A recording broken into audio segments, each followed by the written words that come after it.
Welcome back, everybody, to the House Construction Series. This is the 25th episode in this series where we're going to be working on the inside of the ceiling, which is the last part of the inside of the house before we move into the roof and sheathing the outside.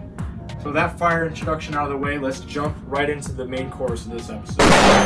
As for what we're going to be doing in this episode, I'm going to let you all comment down below in the comments down below what we're going to be doing. That's right, we're just going to be doing exactly what we did in the first floor ceiling, but on the second floor. Now, how I did this first floor, again, if you can't recall, go watch my other video. I put down a pattern just like I would the floor. You can see it upside down, just like that, where it's kind of mismatched every 2 inches. 2 inches, 4 inches, 2 inches, 4 inches, and then it goes down just like that. So your average standard floor pattern. I'm gonna do that on the ceiling all the way down from the great room all the way down to the bonus room and laundry room. So without further ado, let's get into the time lapse in 3, 2, 1.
Alrighty then, I am done with the underside of the ceiling of the house, or the second story floor. Hope you guys enjoyed that time lapse, but I know you guys enjoyed that time lapse, right? Anyway, got everything done, every single nook and cranny except here, which I'm kind of lazy to do, but it doesn't really, you're not going to really be able to see it from looking into the window, so it's fine for now. But I think I did a much better job of filling each area or space underneath the ceiling than I did the first floor. And that's just because I used a couple new techniques. One being this example.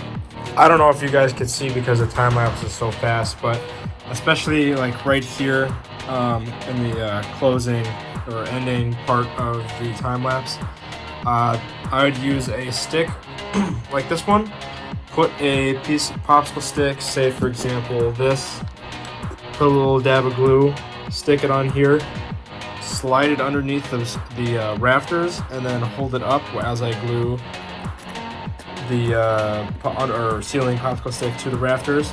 And then once that was all dry, since it had a tiny dab of glue on the long stick, I'd rip or twist it off, and it would be on there pretty well. Previously, what I would just do is stick my hand underneath and press it up. But you know, since I have kind of fat fingers and my hands are kind of big compared to the window openings, like this, I can only shove my hand in this far. I can't reach that far, like especially in these corners and up here. I'd use a stick to help me, and that helped really good. So, anyways, enough of me ranting. Hope you guys enjoyed the video. This is about pretty much everything I want to get done today. Next videos are going to be about doing the roof. So hope you guys stay tuned for that. Thank you for watching. See you guys in the next one. Bye.